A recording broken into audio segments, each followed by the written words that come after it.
E aí, Opa! Kleber? Boa tarde, Mariana. Tudo Boa bem? tarde, tudo bem? Tudo bem? Se eu só, Como é tô que você tendo- tá? só colocar meu fone aqui, só um minutinho, fone de ouvido. Beleza, beleza. Pô, que alegria estar contigo nesse momento, nessa sexta-feira, nessa Nem série me de fala. conferências, nessa série de videoconferências, de lives que a gente está fazendo. E uma Sim, alegria muito sim. grande. Obrigado aí por ter atendido o meu convite para falarmos uma opção de coisa. É, Mas eu já estou vendo muitos amigos, muitos colegas nossos aqui. Acabei de ver a Tainá, tá aqui, já apareceu por aqui. é. O pessoal do Ler todo presente, Juliana, né? A Juliana tá aqui convoquei meus também? alunos. Sim, convoquei meus alunos da Cândido Mendes. Falei com a galera do pessoal, da galera do curso de Direito, que se não participar, vai ter zero na nota, a nota é zero, entendeu? Que é constitutiva a nota para eles que são do campo do direito participar da Lavra da Titia, que eles sabem muito bem como é que o negócio funciona. E nosso mestre está aí, ó. O professor André Chavitarese Sim, apareceu aqui professor agora. André, nosso orientador, né, Kleber? Nosso grande É nosso orientador. orientador aí, nossa referência de caminhada. Eu tive a Sim. oportunidade de ser apresentado ao professor André, nosso orientador, há mais ou menos 4 anos atrás, pelo professor Ivanir. Eu sou muito Uhum. grato por essa conexão que eu tive a partir do momento que eu conheci o professor Ivanir, no momento. Kleber, desculpa te interromper, só para poder marcar também que os meus amigos evangélicos estão participando. O Que legal. Moisés, que é um desses grandes amigos evangélicos que eu tenho, está aqui, falou que já está em pânico só de te ver. Um abração pro Moisés aí, ó. Juiz de Fora, né? Esse de Juiz de É, Fora? Juiz de Fora vai colonizar o mundo, né? Não sei se eu já falei isso para você, né? Que legal. Vai colonizar o mundo. Desculpa te interromper. É. Mas a alegria que eu tive de conhecer o professor André, doutor André Chevitarese, Uhum. através do professor Ivanir. E Uhum. uma das melhores conexões da minha vida. Foi um redirecionamento. Primeiro foi um lugar de acolhimento, né?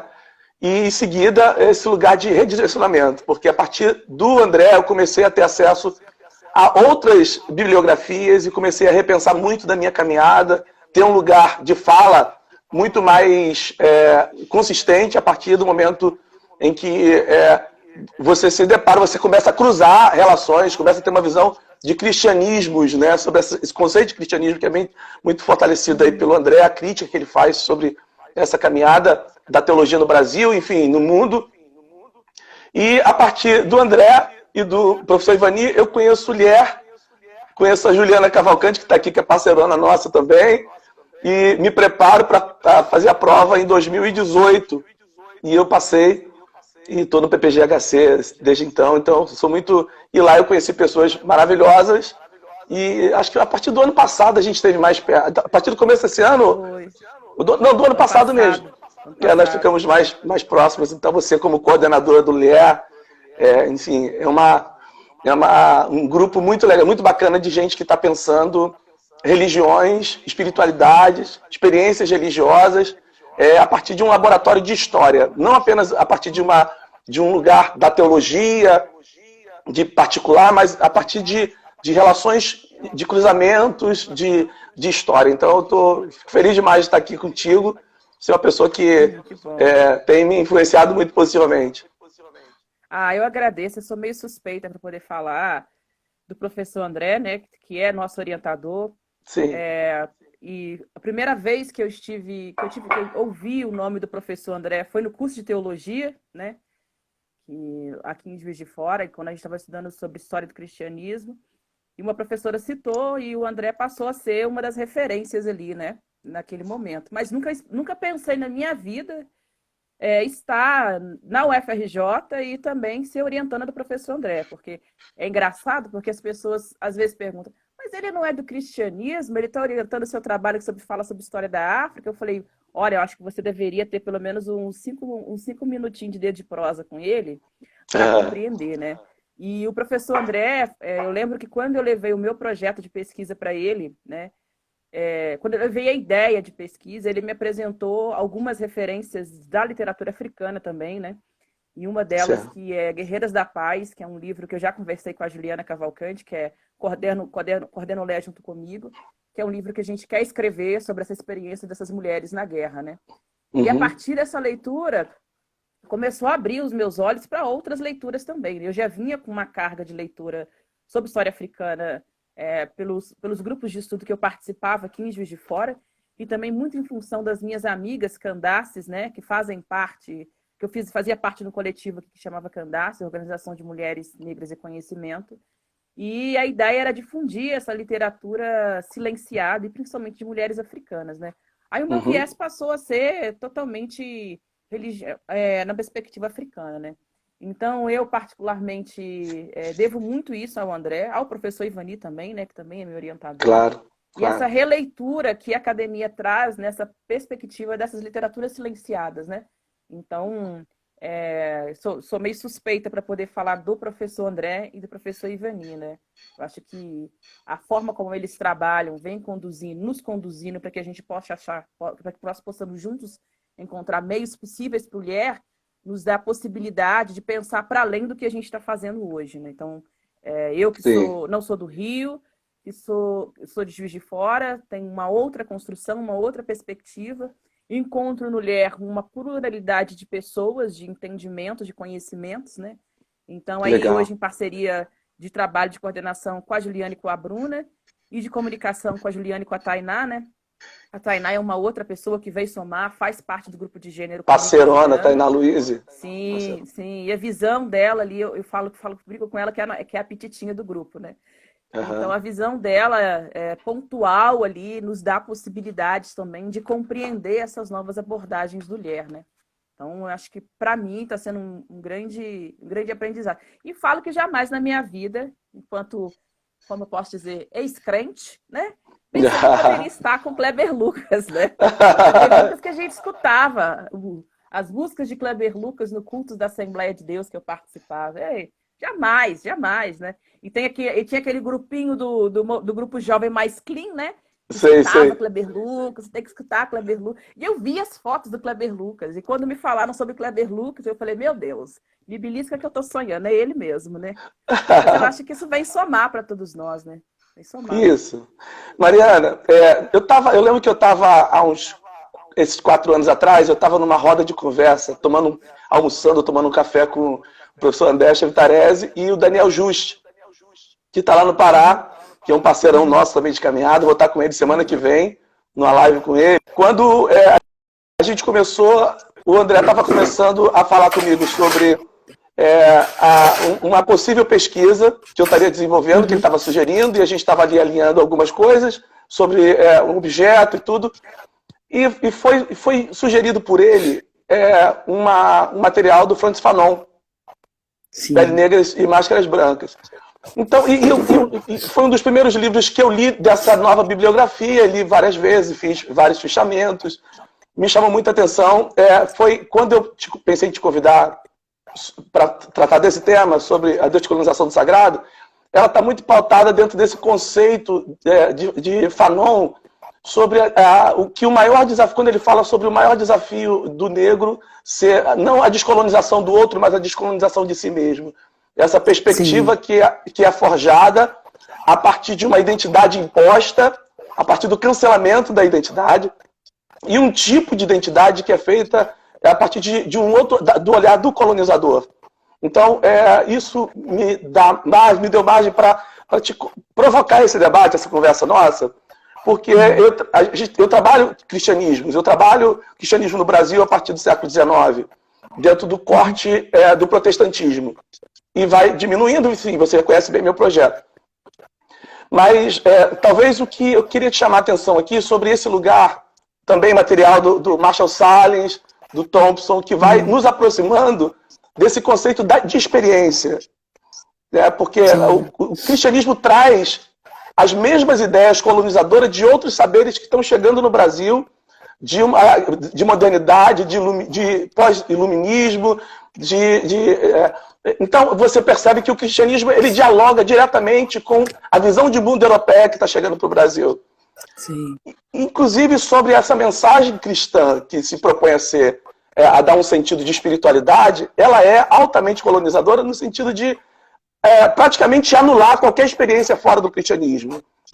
Praticamente negar e demonizar qualquer experiência que seja fora de um corte cristão, eurocentrado. Eu queria que você falasse, então, já começando a nossa prosa direta, objetiva, porque uma hora é muito pouco, e eu sei que você tem muita coisa para trazer aqui para essa roda de conversa com muita gente que está ligado com a gente. Se for possível você falar sobre isso. Sim, primeiro eu sou meio suspeita para poder falar, sou fã também dessas leituras descoloniais, ou decolonial, como a gente chama. Eu acho que primeiro é a gente compreender que o Fanon está escrevendo numa perspectiva ali pós-Segunda Guerra Mundial, né, a perspectiva da descolonização, e que ele vive a experiência a partir da Argélia do que é a descolonização, o ambiente dele, do olhar do que ele está pensando nessa África do Norte, né? E ali, a gente, nesse processo de descolonização, além da gente pensar a descolonização estrutural, que seria tirar de toda a perspectiva política, social e econômica o jugo das colônias europeias, nós precisamos compreender que a descolonização ela vai muito mais além na perspectiva das estruturas. Por quê? Hoje eu converso muito isso com os meus alunos, somos todos nós ainda descendentes dos processos de colonização. Né? A colonização ela é estrutural, ela vem através de uma estrutura, né? Então essa estrutura está arraigada no sistema político, no sistema social, no sistema econômico e também no sistema religioso, né?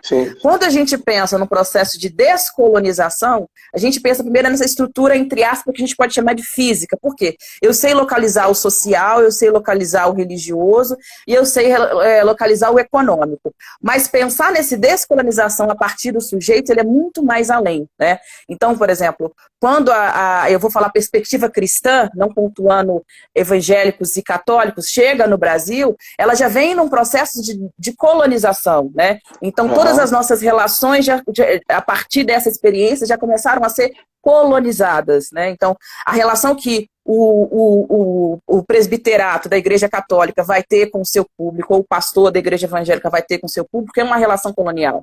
Tá? Então, quando eu observo e começo a me aproximar dessas leituras descoloniais, como do Fanon, do Ami Césaire, do Amílcar Cabral, né, do Cheikh Anta Diop, do Joseph Zerbo e de todos os outros tantos africanos, e também asiáticos, que a perspectiva de descolonização parte de um interesse da Conferência de Bangu, em 1955, e que ali 29 líderes africanos e asiáticos, eles propõem uma perspectiva nova que não esteja em sintonia com a perspectiva colonial. Por quê? Não adianta, daí, voltando os nossos olhos para o processo de descolonização do continente africano e do asiático, não adianta a gente pensar em tirar as estruturas coloniais desses estados, né, sendo que as relações coloniais continuam, né? Isso me fez lembrar um pouco do livro que o professor André me indicou, que é Guerreiras da Paz, em que você pensa numa estrutura, tirar a estrutura colonial, mas as relações continuam colonizadas, né? Então, a gente, ao olhar nessa perspectiva social, a gente propõe uma descolonização do sujeito. E quando a gente pensa na descolonização do sujeito, é para a gente poder pautar a experiência desse indivíduo. Então, vamos pensar, o Kleber Lucas hoje, enquanto pastor, enquanto sujeito, ele pensa no processo de descolonização a partir da experiência dele, né? Então, a experiência dele do lugar onde ele nasceu, das relações que ele tem, das relações que ele construiu, mas também ele não pode deixar de levar em consideração a estrutura colonial onde ele está, né? Por quê? Por mais que a gente olhe e observe a questão do sujeito, vamos supor, eu, enquanto Mariana, pesquisadora, mulher negra, eu olho no meu processo de descolonização das minhas relações, mas eu vivo numa estrutura colonial, né? Então isso, em tese, não tem uma validade direta, porque a gente tenta descolonizar as nossas relações, mas vivemos numa estrutura colonial, né? Então, pensar para além disso. E quando a gente volta para a relação do sagrado, as reproduções das relações são as mesmas, sabe?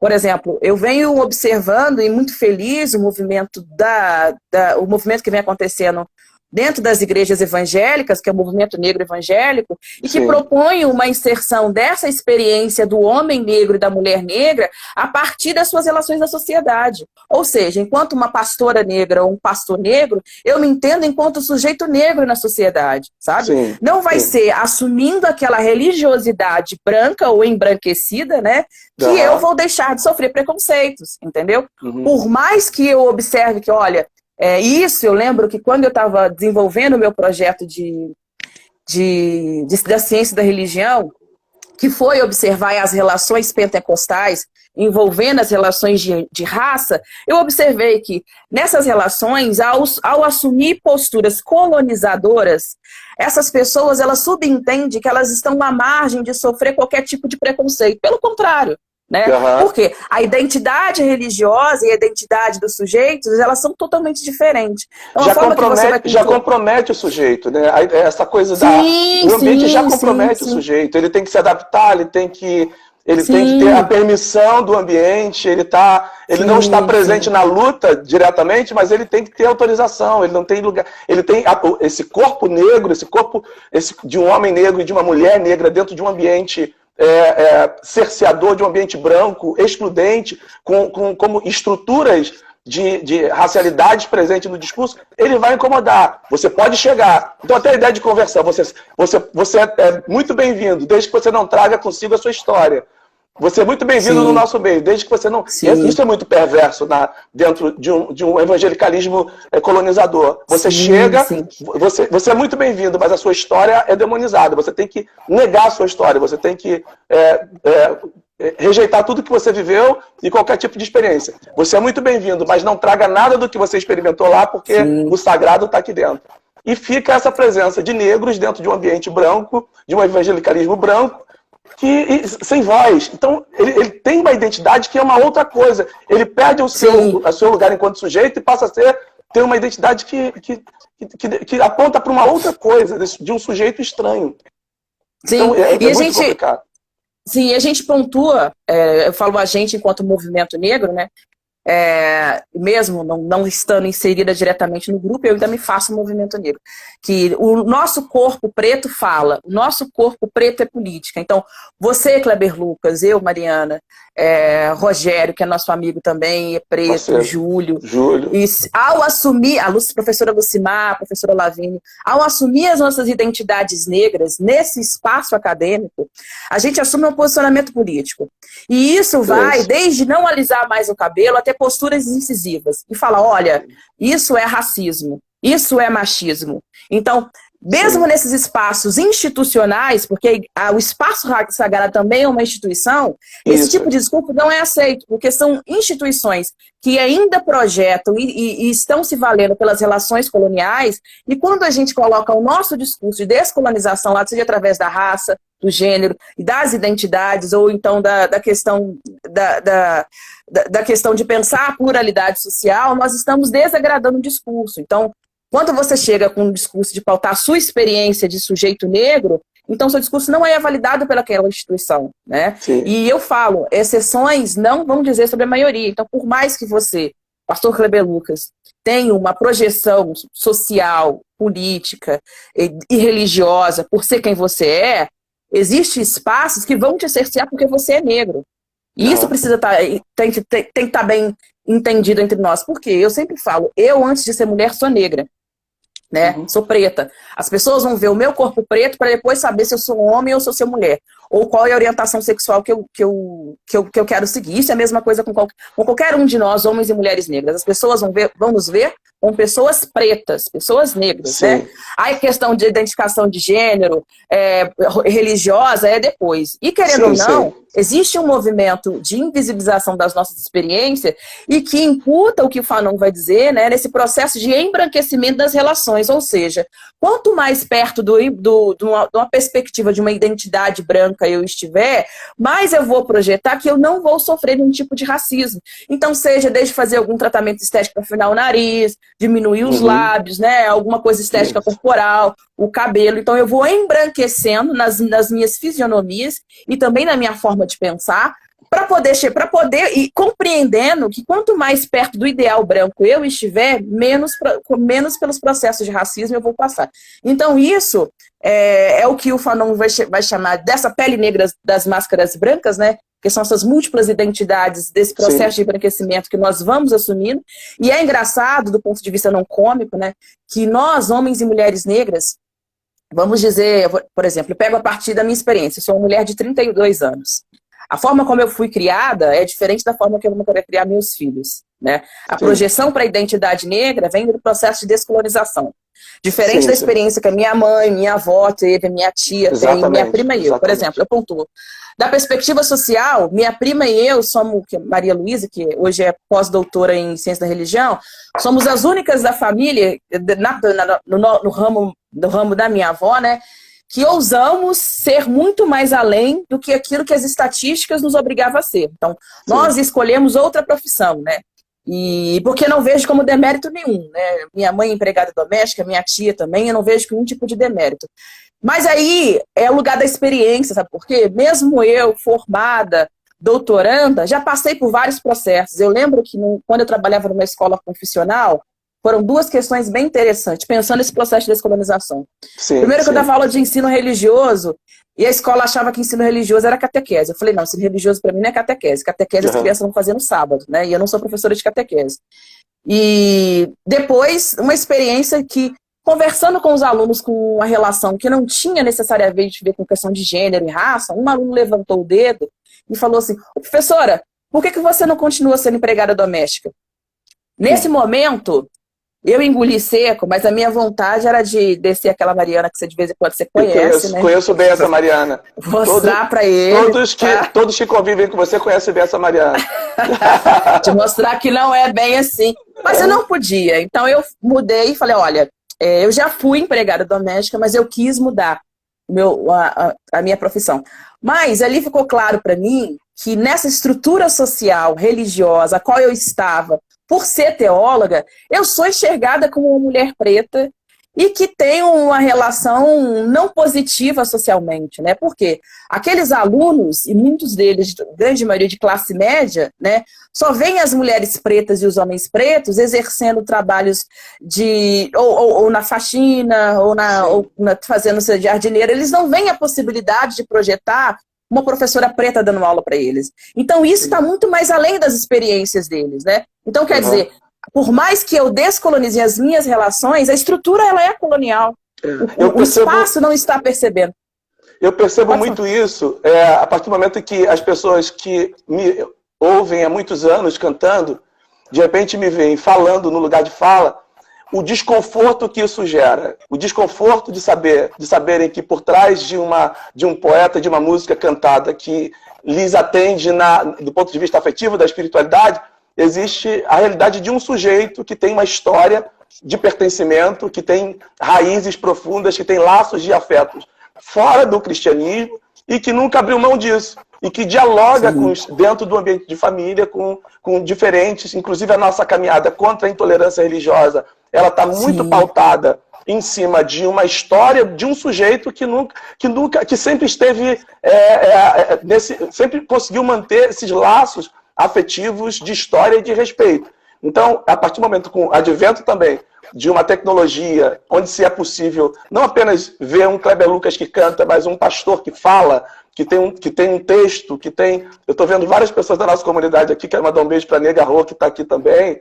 Pessoal, legal. A partir do momento, o Mardes também, querido lá de Fortaleza, beijão para você, meu mano. A partir do momento que as pessoas começam a ter acesso a um pastor que tem voz, um pastor negro, é um corpo negro que fala, que pensa, que questiona, que problematiza, que provoca, a partir de assumir uma realidade que é velada dentro de um ambiente religioso em nome de um tipo de amor estranho, um amor que anula a identidade do outro, isso gera um desconforto, porque quando essas coisas são denunciadas, isso é como se houvesse uma traição. É como o Kleber Lucas se desviou, o Kleber Lucas não é mais nosso, não pertence. Não, eu sempre pertencia, eu sempre tive, mas eu sempre tive a minha autonomia. A minha autonomia não está na mão de uma estrutura ou de uma instituição branca, racista, cuja essência do seu discurso, os indícios do seu discurso, você vai encontrar ideias de racialidade muito bem construída a partir desse macrosistema e que também afeta das micro-relações. Então, como é que essa pessoa... Eu já vivi experiência...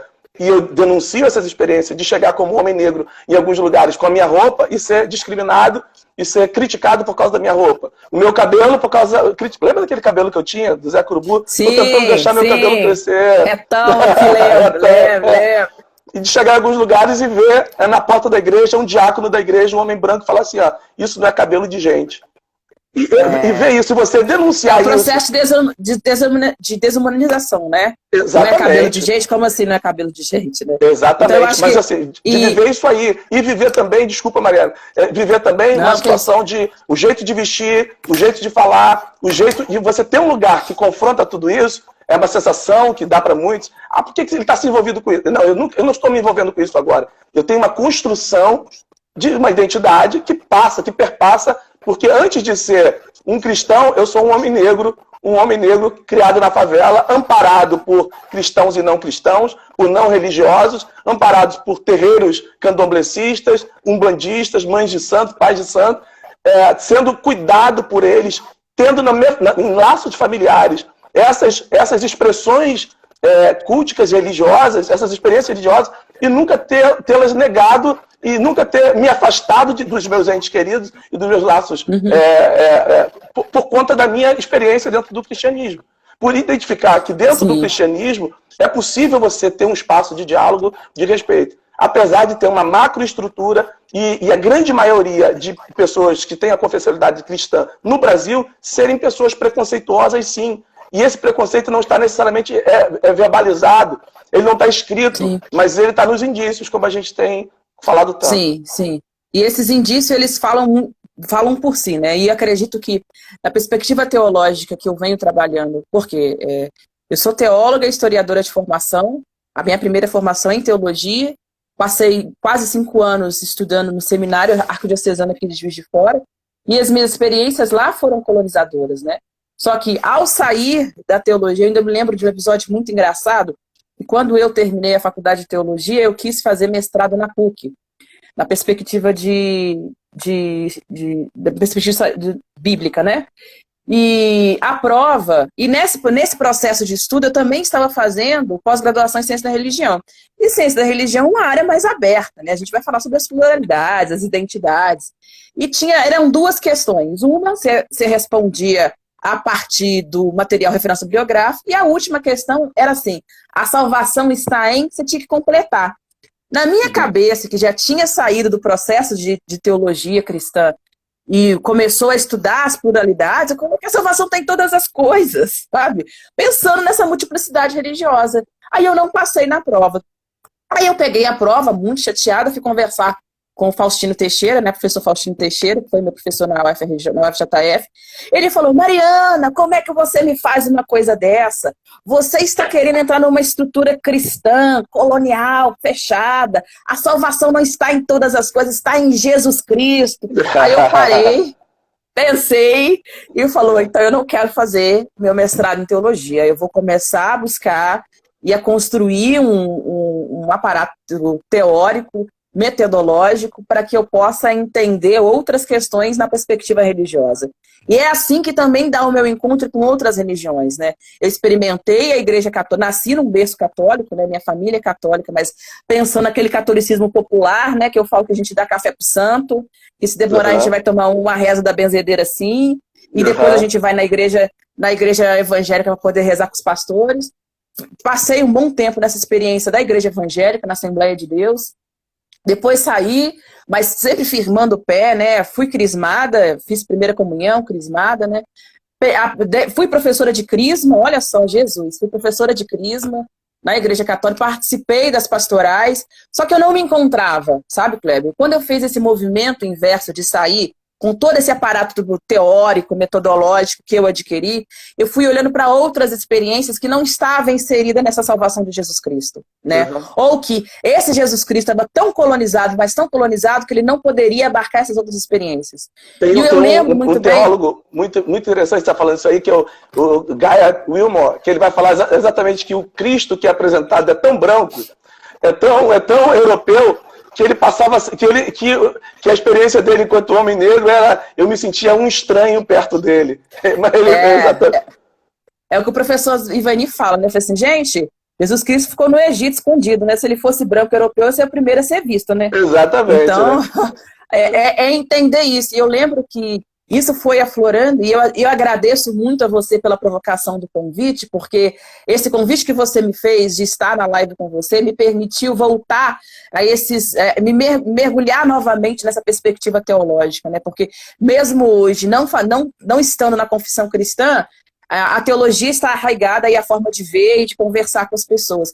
E isso deixou aflorar também as minhas análises, por exemplo, quando a Mangueira propôs o samba deste ano, né, que começou os trabalhos nos anos passados, o quanto ela foi atacada, porque para além das questões raciais, quando você tira Jesus da cruz, coloca ele no chão para sentar junto com os pobres, ele também passa por um processo de discriminação. O Jesus tem que ficar no pedestal da cruz. Quando ele sai do pedestal da cruz, ele não é mais Jesus, né? Então o Jesus da gente, que para mim, o meu Jesus é mulher, é preta, é gorda, é favelada, é diferente do Cristo institucionalizado, sabe? O meu Jesus é mãe, sabe? Meu Jesus é gordo, meu Jesus é preto, sabe? Meu Jesus vive na comunidade. Então, essa experiência com o sagrado, quando você descoloniza também, pensando para além da questão racial, e vai ver a questão da vulnerabilidade social, por exemplo, meu Jesus está várias vezes, quando nós estamos no IFIX, conversando com as pessoas em situação de rua. Sabe? Como eu não posso encampar essas pessoas no reino dos céus? Não, como assim? Né? E é uma experiência com Deus também, porque Deus, na perspectiva teológica, ele é inominável. Deus é um dos nomes que a gente vai dar a partir da sua experiência, né? Eu posso colocar como sendo Olorum, eu posso colocar como sendo Deus, posso colocar como sendo... Mas a experiência que vai dizer a forma como você vai nominar. E o meu Deus hoje é preto. Sabe? Eu passei pelo Deus branco e comecei a enegrecer cada vez o meu Deus e colocar uma perspectiva de gênero, porque eu me sinto mais apta a entrar nesse reino dos céus, né? Essa perspectiva escatológica terrena que me permite olhar para o outro, né? E uma análise que eu fazia muito em conversa com a Rosângela, que trabalha junto comigo na assessoria do professor Ivani, com a Monique também, que trabalha na assessoria do professor Ivani, é sobre o samba que ganhou, esse percurso do samba que ganhou, né? A Mangueira foi a 5ª colocada, mas não foi 5ª colocada porque ela teve falha, sabe por quê? Porque diretamente a sociedade está nos dizendo que nós não podemos falar de Jesus Cristo. Nós não podemos promover nenhum tipo de hermenêutica cristã sobre a experiência de Jesus Cristo, a não ser aquela que esteja institucionalizada. Ou seja, o Jesus da cruz tem que continuar pregado, ele não desce para falar com os pobres. Ele não está na comunidade. Né? A grande mensagem dele não é essa transcendência, esse distanciamento, mas é o pertencimento. É o Deus no meio do povo. Sim. Então essa ideia do Deus no meio do povo não é muito interessante para quando se tem um projeto de poder. Porque quando você tem um projeto de poder, você vai usar o símbolo, que é um símbolo de tortura, sim, mas dentro da instituição ele ganha um outro caráter. Ele ganha um caráter institucional, um caráter de poder. Então você percebe que esses alinhamentos que os cristianismos fazem muitas vezes com o poder político o símbolo daquilo de uma tortura. Ele passa a se tornar o símbolo da vitória, passa a ser uma cruzada. As cruzadas têm essa marca de cruz. Então, assim, você estabelece a instituição que é aliada ao Estado e tira Deus do meio do povo e bota ele acima de tudo.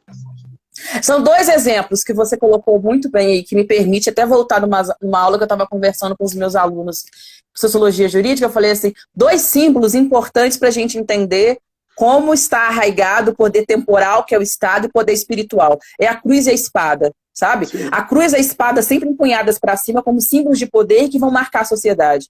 Em nenhum processo de colonização, vamos pensar aí, século XV, século XVI, esteve distante da cruz e da espada. A cruz e a espada sempre se fez presente nesse ambiente, né?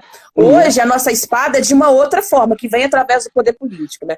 Eu lembro que numa das aulas, quando eu fazia ciência da religião, o professor Emerson Senna, que também foi meu professor, e a gente trabalhava sobre essa perspectiva entre o sagrado no meio político. Eu lembro que um dos textos que ele indicou para a gente ler dizia justamente isso, né? A relação sagrado e a relação pública, elas não devem andar juntas se a gente pensa no Estado laico, né? Por quê? Quando a gente pensa no Estado laico, ou ele vai abarcar todas as experiências religiosas, ou vai abarcar uma, né? Ou não vai abarcar nenhuma, desculpa, né? Então, ao abarcar uma experiência, ele deixa de ser Estado laico, né? Ele passa a ter uma representação daquela religiosidade. E nós não vivemos no Estado teocrático, nós vivemos no Estado laico, né? Então, ao colocar isso, você evidencia todas as religiões marginalizadas, invisibilizadas nesse processo de dominação colonial, né? Sim.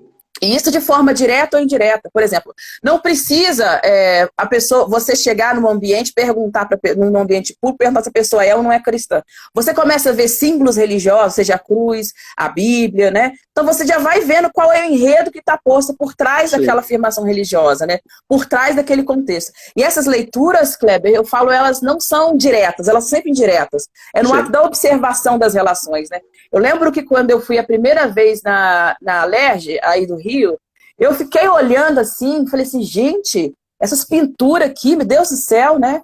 E fiquei observando os lugares públicos, né? E eu lembro de uma das aulas do professor Chevtarese, ele falando dessa relação dessas imagens que remetem a um colonialismo, né? E como as pessoas fazem essa leitura como se nós estivéssemos vivendo ainda nesse aspecto colonial. E nós não estamos, né? Aí eu falo, se é para prezar todas as religiões, coloque o atabaque, coloque a cruz, sabe? Coloque os incensos. Não. Inclusive, a gente vai encontrar. Acho que você fala pra caramba e eu adoro te ouvir, mas eu tenho que falar contigo também. Fala que eu falo demais, não tô entendendo. Olha que os meus alunos estão vendo a live, estão colocando aqui Tropucã, beijo para todos e todas. Só que, né? Eu estava lendo um texto sobre. Para você, eu só estou te provocando aqui. Eu estava lendo um texto do Muniz Sodré sobre o espaço da África no Brasil. Muito interessante.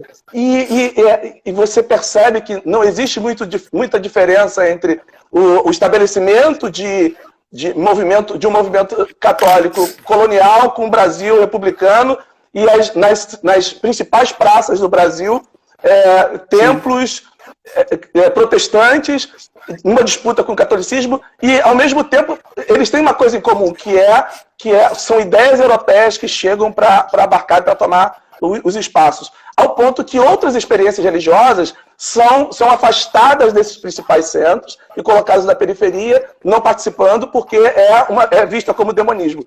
Quando, na verdade, essa presença de outras experiências religiosas tem um caráter político, tem um caráter também dessa potência, mas essa potência não pode ser ouvida, não pode, porque ela foge desse quinhão cristão.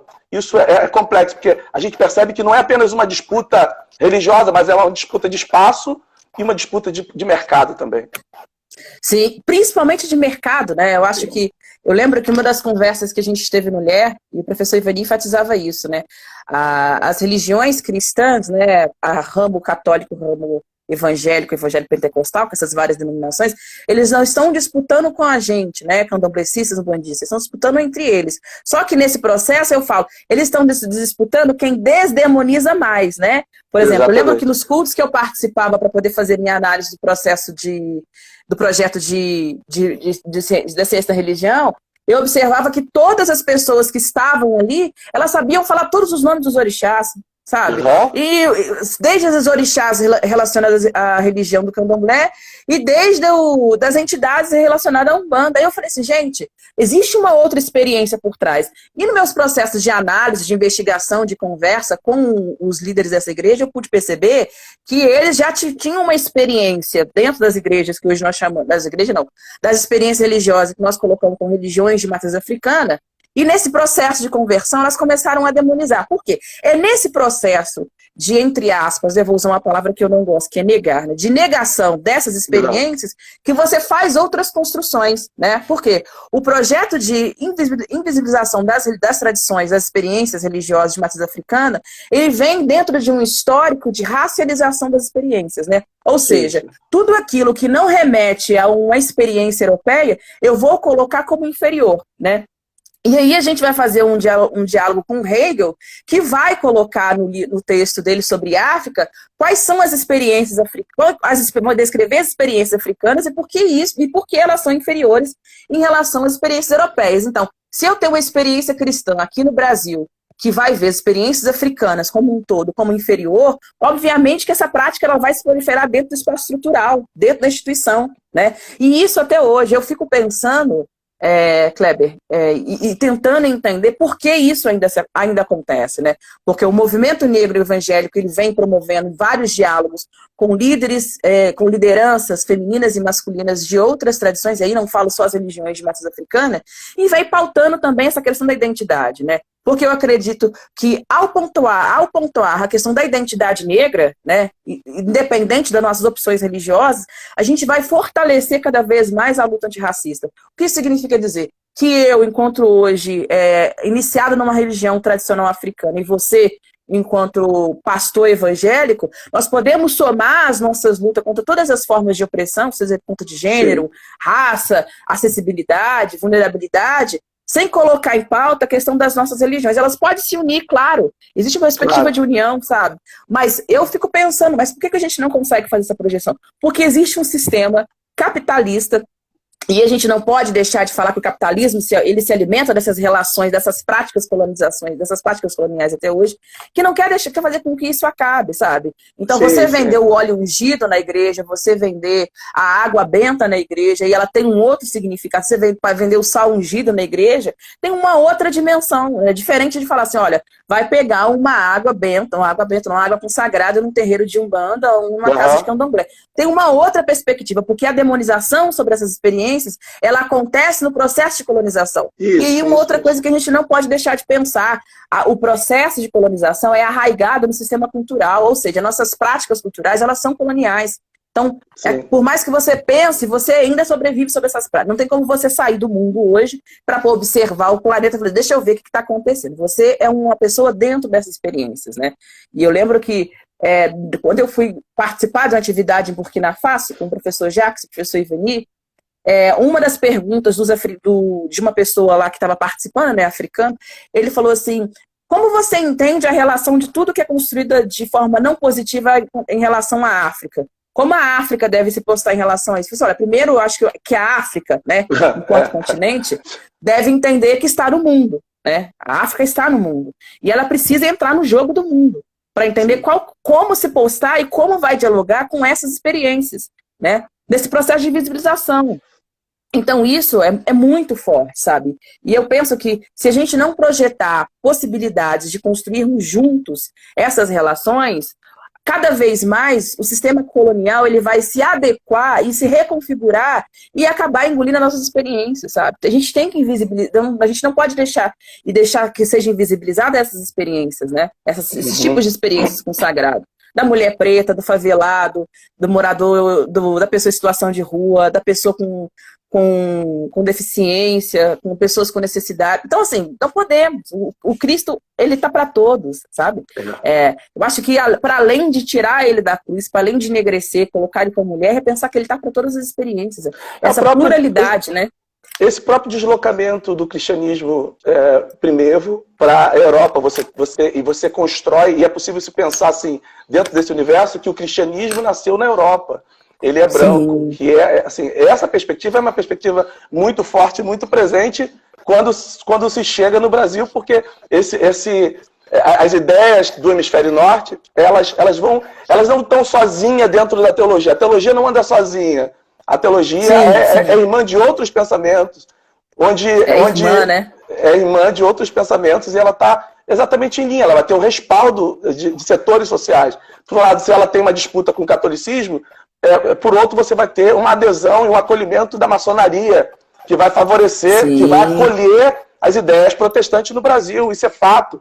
E esses dois, esse viés cristão, seja de corte católico ou protestante, eles estão em disputa entre si e tem uma coisa em comum, eles têm um inimigo comum. O inimigo comum são outras experiências que não se falam em nome de Jesus. Né? Que não estão, que estão abarcadas na experiência. Estão ligadas à barbárie, à animalidade, à irracionalidade. É sempre colocado nesse sentido. Quando eu vejo a partir do momento que eu estou nesse lugar de fala, eu percebo que algumas pessoas querem, a gente já tem falado sobre isso, né? Elas não têm o que falar sobre o pensar, então elas querem levar para o nível da irracionalidade ou da animalidade. Mas o cara separou várias vezes, não sei o que. Não, a gente não está falando disso. O nosso tema aqui é outro tema. A gente está falando de estruturas,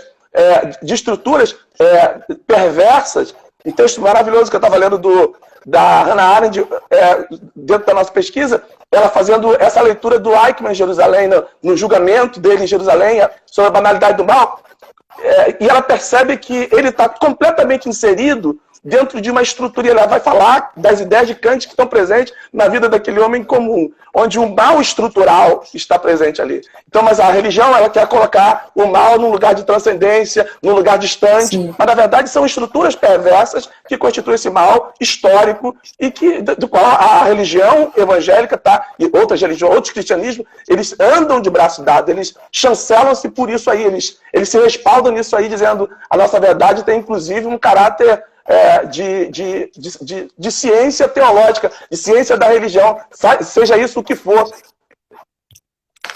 Sim, sim. Eu acho que a questão que eu vejo sempre, Kleber, que quando fala das experiências negras, né? Vamos pensar no coletivo, de homens e mulheres, principalmente nesse viés cristão, quando eles querem falar sobre alguma questão, eles sempre pegam pelo lado moral, né? Sempre pelo lado moral. A questão da moralidade está sempre voltada para nós. Por quê? O corpo que é colocado como no processo de hipersexualização é o nosso, né? Então, para além de ser pastor, eles vão ver sempre você como um homem preto. As suas relações afetivas, e que eu já em várias conversas saudáveis a gente já falou sobre isso, elas não têm que vir em relação à sua forma de atuar enquanto pastor, né? A sua experiência afetiva é a sua experiência afetiva. Ela não está relacionada diretamente com a sua questão de fé. Você não deixa de ter menos ou mais fé pela forma como você vai se comportar ou assumir as suas experiências afetivas. Pelo contrário, né? Só que, infelizmente, a gente tem um processo que tenta macular a imagem das lideranças, principalmente homens e mulheres negros, nesse processo desse processo social, que ao tentar falar alguma coisa, poderia falar, não, porque ele fez uma homilia e ele não fez bem uma reflexão, sabe? Ele escreveu um texto... Não, eles não vão falar sobre a questão da moralidade. Então, toda perspectiva que forem fazer sobre o corpo negro vai estar ligada ao lado da moralidade, né? Nunca do lado da razão. Porque a moralidade, neste ponto, ela vai ligar da ideia da animalização dos corpos, né? Então, eu sou, enquanto mulher negra, um animal para a sociedade, né? Incapaz de pensar, incapaz de escrever, que está dentro dessa perspectiva social ligada a uma estrutura de trabalho, né? Que são os trabalhos que não tem a ver com o trabalho acadêmico, tem a ver com o trabalho econômico, né? Então, eu vou trabalhar sempre para alguém. E animalização, isso é o processo de animalização das relações, sabe? Porque o corpo negro, no processo de colonização, ele foi identificado e descrito como um corpo animal, né? Então, quando Hegel vai escrever sobre África, ele vai colocar, são pessoas que cheiravam mal, que não tem uma estrutura social de Estado, e a estrutura social de Estado é um dos basilares para identificar a sociedade, né? Aí a gente tem que pensar o período que o Hegel está escrevendo, e eles não têm uma relação com Deus. Então, a gente vai ver, além do corpo, tem a relação do Estado, instituição, e a relação sagrada, né? Então, nós não estamos aptos, né? Aí, para isso, o processo de colonização tem que nos ensinar essa relação com Deus, com o Estado e com o corpo, né? Tem um livro muito bom, que chama O Menino Fula, de um tradicionalista do Mali, que chama Amadou Ampateba. Eu li esse livro em 2012, né, quando eu fazia parte do grupo de estudo sobre história da África aqui em Juiz de Fora. E o Amadou Ampateba, ele fala uma coisa bem interessante. Ele, olha, quem colocou roupa no africano foi o europeu. Porque o africano não tinha nem noção do valor da roupa, do que significava tal ou não estar vestido. Quem colocou roupa no africano foi o europeu. A gente não precisa de roupa para se identificar com outro sujeito. A gente não precisa de roupa para poder identificar nossas relações, né? Então, diretamente, ele está falando que essa roupa colonial, quem colocou foi o europeu. Nas relações que eram estabelecidas ali, eles não precisavam ser identificados a partir desse processo de colonização, né? E aí vem para outras estruturas, por exemplo, o Chinua Achebe, que é um outro grande escritor africano, vai falar a mesma coisa. Fala assim, olha, as nossas experiências enquanto sujeitos, que aqui a gente vai chamar de tribais, elas são muito mais além das experiências europeias. A gente não precisa passar pelas experiências europeias para validar as nossas experiências, né? Então, porque é um outro tipo de experiência.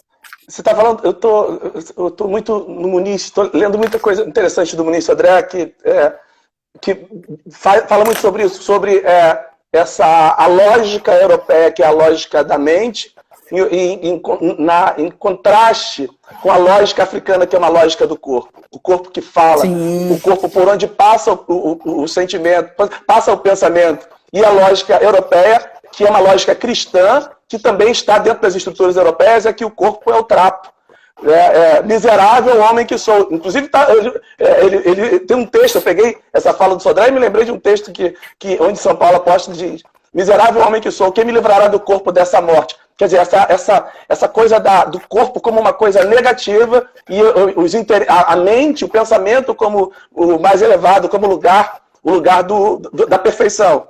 E ele vai falar sobre esse lugar. Agora, você imagina, eu estava escrevendo exatamente sobre isso, negros, escravos, ex-escravos, filhos de escravos, que tem essa direta relação de afetividade do corpo que dança, que fala, que chora, que ri, que sua.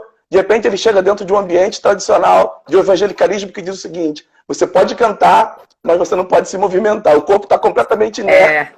Você imagina o trauma que isso é, como que isso é forte do ponto de vista da neurose, da questão psicossocial. Porque você, olha só, você está ouvindo a música, e sempre que se ouve uma música, os negros dançam, se expressam. Não, aqui dentro não, porque agora o corpo é o mal. E a nossa ligação é espiritual. O corpo é uma coisa ruim, a sexualidade é ruim, as expressões de risos.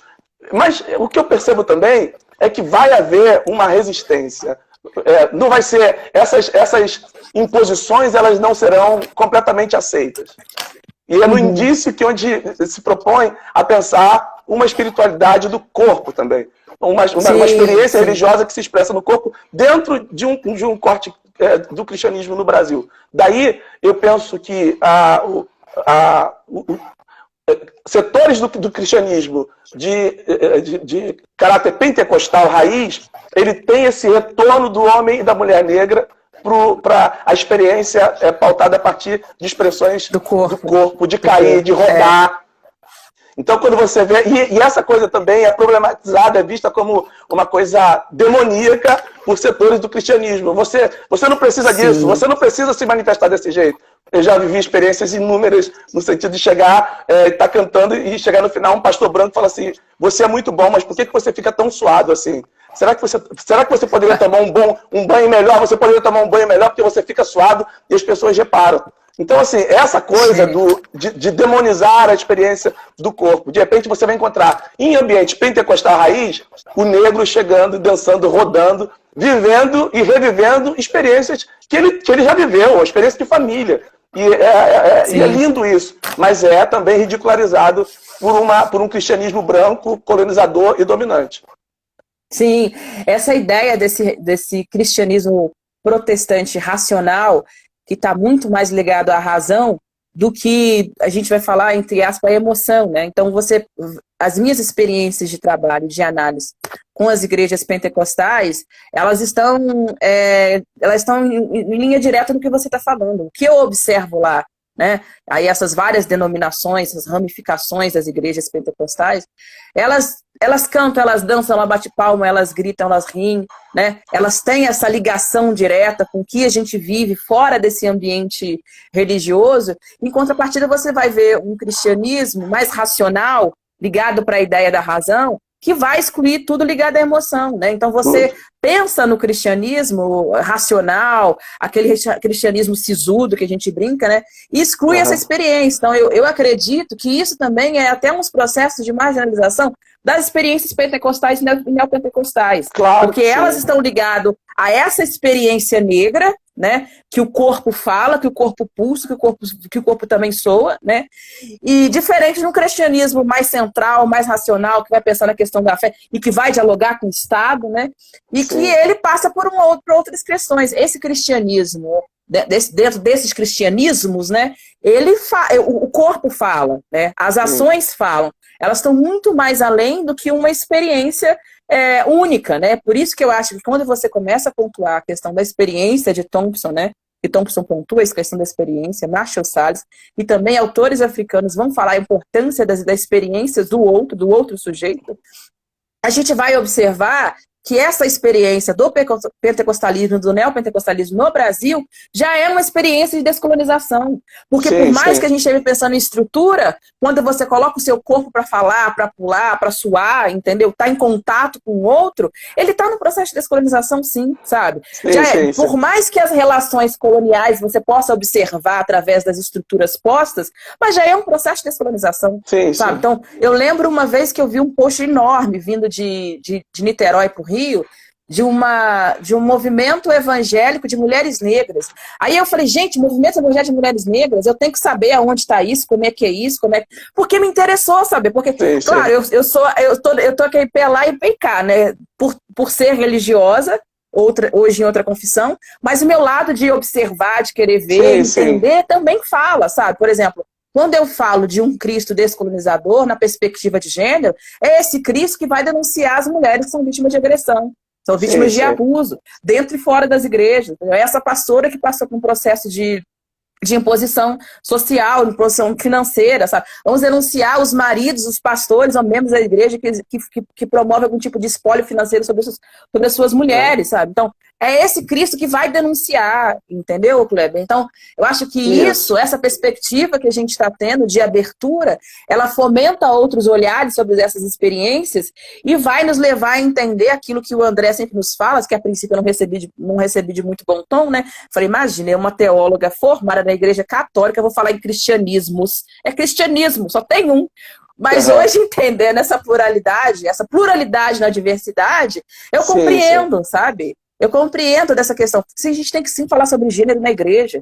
A gente tem que sim falar sobre raça. Tem que sim falar sobre acessibilidade. Tem que falar sobre marginalização social. Tem que sim pensar na experiência que a gente tem com outro corpo negro ou com outro corpo branco. Porque a gente não pode deixar de pensar as nossas experiências negras sem pautar a experiência dos brancos, sabe? É importante a gente estar em diálogo com pastores e pastoras brancas, com pessoas de outras confissões que têm ou com outros grupos étnicos, né? Porque só aí a gente vai entender que a diversidade do reino dos céus, ela se faz também na Terra, né? É essa diversidade que a gente vai enxergar. Mariana, nós estamos chegando no final da nossa programação. Esse papo bom pra caramba. Eu falei para você antes, eu falei assim, a gente vai ter que sair daqui com uma outra agenda para fazermos uma outra live, porque tá realmente muito bom. Eu estou vendo vários amigos aqui, várias pessoas participando. O professor Ivani acabou de entrar, nos parabenizando. Um abração. Professor Ivani, querido. Companheiro de caminhada contra a intolerância religiosa, comissão de combate contra a intolerância religiosa, e a gente tem feito muitos trabalhos estratégicos e promovendo muitos encontros com lideranças que estão dispostas a pensar esse caráter de respeito, essa relação respeitosa. Mais uma vez, queria agradecer também ao professor André Leonardo Vitarese, que está aí com a gente, Juliana Cavalcante, o Daniel também entrou. Daniel Justo, parceiraço nosso. Vou estar numa live com ele semana que vem, já marcado. Vai ser Tainá, Luiz, nossa parceira também. Essa live com o Daniel vai ser muito boa também, né? A gente tem que falar muita coisa. Queria agradecer o pessoal do LER, da comunicação. Ele é pastor heavy metal. Ele é. Queria agradecer também o professor André, está dizendo assim, olha, que maravilha. Deixa eu ler aqui, Mariana. Amei o papo de vocês, estou muito orgulhoso. Pode ter certeza que tem muito de você nessa conversa aqui, na nossa trajetória. Dele, professor Ivani, parceirão, do Daniel querido, também, que Daniel, mesmo longe sempre troca ideias, né? Da Juliana, sua contribuição, assim, a sua influência sobre a minha caminhada tem sido grande também. Queria agradecer o pessoal do LER Comunicação, que tem feito as artes maravilhosas aí pra gente, que tem feito, né, a Lavínia tá sempre me socorrendo ali, o Júlio, enfim, a equipe toda. O laboratório, queremos agradecer, pedir o pessoal para seguir o laboratório, o LER, @LER2000, né, que a gente tem feito um trabalho bem bacana, tem várias conversas ali, vários temas interessantíssimos que as pessoas podem estar seguindo. Queria agradecer, a gente tem 1 minuto aqui para terminar. 28 segundos. Fala você aí, fala tu. Obrigado. Não, eu só quero agradecer, eu acho que foi o que eu falei com você antes, né? Esse movimento que você fez de me convidar para participar de uma live me tirou de um trabalho que eu sempre falo com a Juliana, que assim, eu gosto de bastidor, eu gosto de organizar, eu não gosto de falar. Então o ato de falar também é uma potência, né? E espero que a gente possa estar em outros